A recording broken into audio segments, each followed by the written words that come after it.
अस्सलामुअलैकुम। आज की वीडियो में मैं आपके लिए लेकर आई हूँ ऐसी जॉब्स जिसमें अगर आप मैट्रिक पास हैं, इंटरमीडिएट पास हैं, या आपने सिर्फ 8 क्लास पढ़ी हुई है, या सिर्फ आपने प्राइमरी पास है, तो आप अप्लाई कर सकते हैं। ये जॉब्स आई हैं district and session court Sukkur में। जाते हैं हम नंबर ऑफ़ पोस्ट की तरफ। कौन सी पोस्टें हैं, क्या कितने नंबर्स में है और क्या रिक्वायरमेंट है। तो सबसे पहले हम आ जाते हैं स्टीनोग्राफ़र की तरफ, जिसकी बीपीएस वो है 16 और नंबर ऑफ़ पोस्ट जो है इसमें 2 हैं। इसकी रिक्वायरमेंट जो है कि आपका इंटरमीडिएट होना चाहिए। नंबर 2 है आप जो है शॉर्ट हैंड स्पीड यानी 80 वर्ड्स जो है पर मिनट के अंदर होनी चाहिए। टाइपिंग स्पीड आपकी 40 वर्ड्स जो है पर मिनट के अंदर होनी चाहिए। देन प्रोफिशेंसी होनी चाहिए एमएस ऑफिस के अंदर, एंड डिप्लोमा और सर्टिफिकेट होना चाहिए शॉर्ट हैंड के अंदर। इसमें जो एज रिक्वायरमेंट है वो 21 to 25 ईयर्स है और आपके पास जो है डोमिसाइल होना चाहिए सक्खर का। इसके बाद हम आ जाते हैं कंप्यूटर ऑपरेटर की तरफ, जिसकी बीपीएस जो है 12 है। इसमें नंबर ऑफ पोस्ट जो है 1 है। इसकी रिक्वायरमेंट जो है इंटरमीडिएट होना चाहिए, या इंटरमीडिएट के साथ आपका डिप्लोमा होना चाहिए आईटी के साथ, और आपकी टाइपिंग स्पीड जो है 40 वर्ड्स पर मिनट होना चाहिए। इसमें जो एज रिक्वायरमेंट है वो 21 to 25 ईयर्स है। इसमें जो है आपका डोमिसाइल और पीआरसी जो है डिस्ट्रिक्ट सक्खर का होना चाहिए। उसके बाद हम आ जाते हैं जूनियर क्लर्क की तरफ, जिसमें नंबर ऑफ़ पोस्ट जो है इसकी बीपीएस जो है 11 है और नंबर ऑफ़ पोस्ट जो है यहाँ पे 31 है।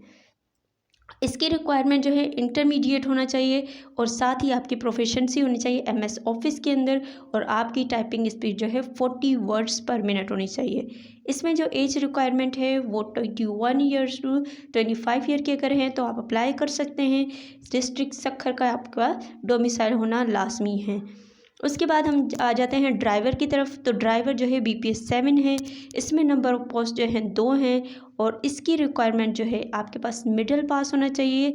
आपको जो है कम्प्लीटली पता होना चाहिए, यानी अवेयरनेस होनी चाहिए ट्रैफिक सिग्नल के बारे में, ट्रैफिक रूल्स के बारे में और हाईवे कोड का। इन सारी चीज़ों को आपको मालूमात होना लाजमी है, आपको पता होना चाहिए इन सारी चीज़ों का। उसके बाद आपके पास लाइसेंस होना चाहिए कार ड्राइविंग के लिए, और एक्सपीरियंस जो है यहाँ पे नॉट लेस देन 3 ईयर्स होना चाहिए, यानी कम से कम आपके पास 3 ईयर्स का एक्सपीरियंस होना चाहिए ताकि आप कार ड्राइव कर सकें। यहाँ पे उम्र की हद जो है 20 से 28 ईयर्स है, और यहाँ पे भी अगर आपका डिस्ट्रिक्ट जो है सक्खर है, वहाँ का आपका डोमिसाइल है और पीआरसी है, तो आप अप्लाई कर सकते हैं। उसके बाद आ जाता है सीसीटीवी ऑपरेटर आ जाता है, जिसकी बीपीएस 5 है और जिसकी नंबर ऑफ़ पोस्ट जो है 1 है। इसमें अगर आपने मैट्रिकुलेशन किया हुआ है तो आप अप्लाई कर सकते हैं, और शॉर्ट कोर्स होना चाहिए या तो कंप्यूटर के अंदर या इलेक्ट्रॉनिक्स के अंदर, और साथ ही आप एमएस ऑफिस के साथ आपका 1 ईयर एक्सपीरियंस होनी चाहिए ऑपरेटिंग करने में सीसीटीवी कैमरास को। देन जो है आपकी एज जो आ जाती है 20 से 28 ईयर्स आ जाती है। यहाँ पे भी अगर आपका डोमिसाइल जो सक्खर का है तो आप अप्लाई कर सकते हैं। फिर हमारे पास आ जाता है बैलिफ। अब बैलिफ कौन सा होता है, जो कि कोर्ट क्या करता है, किसी भी बंदे को हायर करता है ताकि उनके डिसीजन को एग्जीक्यूट करवा सके। तो इसकी जो बीपीएस 5 है और इसकी नंबर ऑफ़ पोस्ट जो 3 हैं। इसकी बेसिक रिक्वायरमेंट जो क्या है, मैट्रिकुलेशन होना लाजमी है।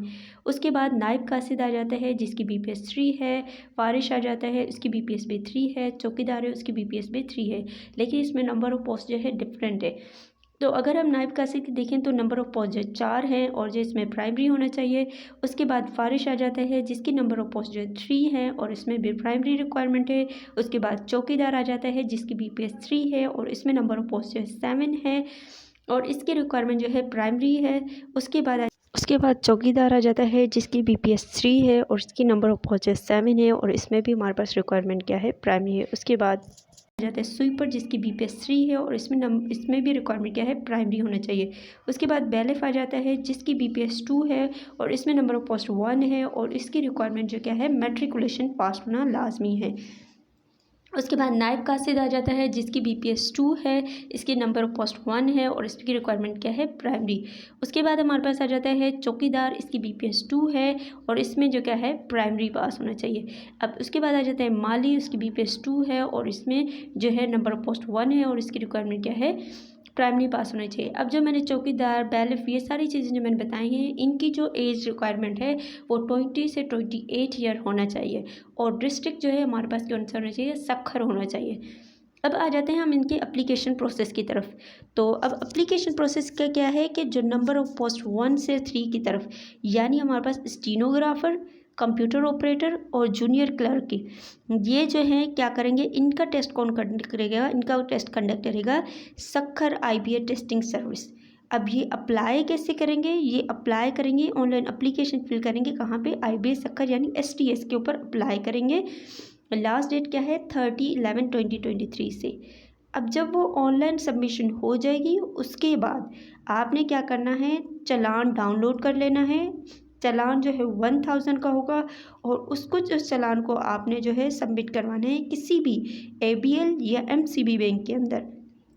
अब इसकी रिक्वायरमेंट क्या है कि कौन कौन से डॉक्यूमेंट्स आपने अपलोड करने हैं STS के ऊपर।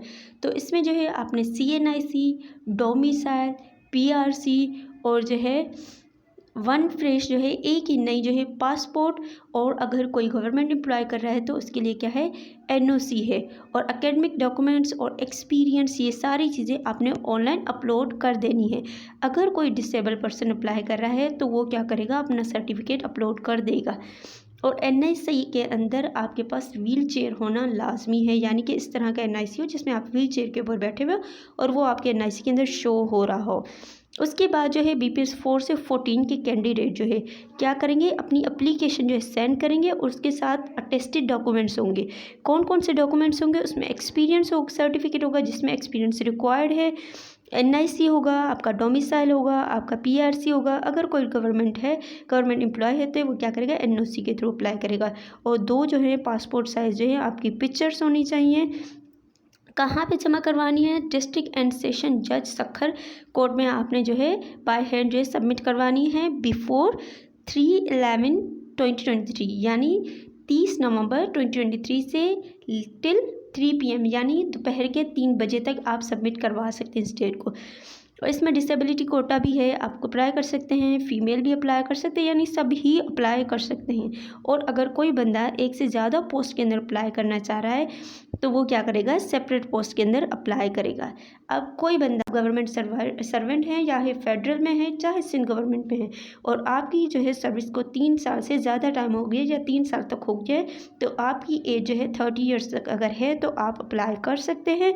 हमारे पास क्या है, नेक्स्ट जो है हमारे पास आ जाता है कि इंटरव्यू डेट और जो है रिज़ल्ट जो है कैंडिडेट का, वो कहाँ पे अपलोड होगा, वो किससे कंडक्टेड होगा, अनाउंस्ड होगा, वो होगा सक्खर IBA टेस्टिंग सर्विस से। किसकी, उनकी ऑफिशियल जो वेबसाइट है, यानी जहाँ पे आपने अप्लाई किया होगा। अब वो बंदे जो कि रिटन टेस्ट जो है क्या कर जाते हैं, क्लियर कर जाते हैं, यानी सक्सेसफुल कैंडिडेट, उनका जो IBA सक्खर ने रिज़ल्ट अनाउंस किया है 1 to 3 पोस्ट जो IBA सक्खर जिनका टेस्ट लेगी, वो क्या करेगा, नोटिस बोर्ड जो है district and session court Sukkur के ऊपर जो है उनका नोटिस बोर्ड के ऊपर लग जाएगा रिज़ल्ट। और जो है उनकी जो शॉर्ट हैंड और टाइपिंग टेस्ट जो है वो भी उसकी डेट भी उसी यानी बोर्ड के ऊपर लग जाएगी। फिर क्या करेगा, ये जो टेस्ट है वो कौन कंडक्ट करेगा, शॉर्ट हैंड टेस्ट या टाइपिंग टेस्ट कौन करेगा, department selection committee of this court, यानी जिस कोर्ट ने अनाउंस की थी जॉब्स। उसके बाद आ जाते हैं एलिजिबल कैंडिडेट जो कि हमारे पास पोस्ट 4 से 14 तक हैं। उनका जो है हमारे पास कहाँ पे लिखा जाएगा कि कौन एलिजिबल है कौन नहीं है, इसकी लिस्ट जो है हमारे पास नोटिस बोर्ड जो district and session court Sukkur का है वहाँ पे लिख जाएगी डेट 6/12/23, यानी इस डेट तक उनकी एलिजिबल जो लिस्ट है, यानी ये एलिजिबल हैं, इनका टेस्ट जो है कंडक्ट किया जाएगा, ये जो है टेस्ट दे सकते हैं, ये इनके नोटिस बोर्ड के ऊपर लग जाएगा और इंटरव्यू भी। और ये कौन कंडक्ट करेगा, ये करेगा department selection committee of this court, यानी उसी कोर्ट की। फिर अब हमारे पास आ जाते हैं वो बंदे जो कि हमारे पास टेस्ट रिटन क्लियर कर जाते हैं, तो क्या हो जाएगा, उनका इंटरव्यू होगा या फिर उनका रिटन टेस्ट होगा जो कि ये सारे रिक्वायरमेंट को फुलफ़िल करते हैं।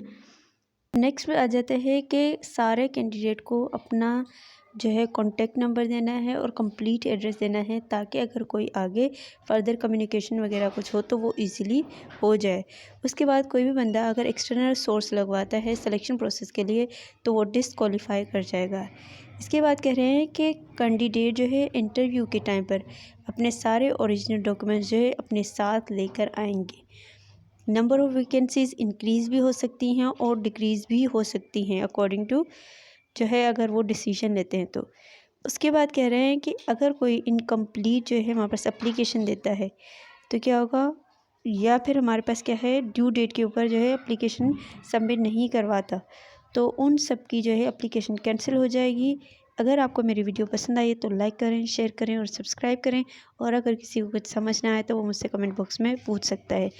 एक इम्पोर्टेंट बात कि यहाँ पे BPS 4 to 14 की कोई फ़ीस नहीं सबमिट करवानी, क्योंकि कोई भी चीज़ मेंशन नहीं की हुई है। और जो है BPS 1 to 3 की 1000 फ़ीस सबमिट करवानी है।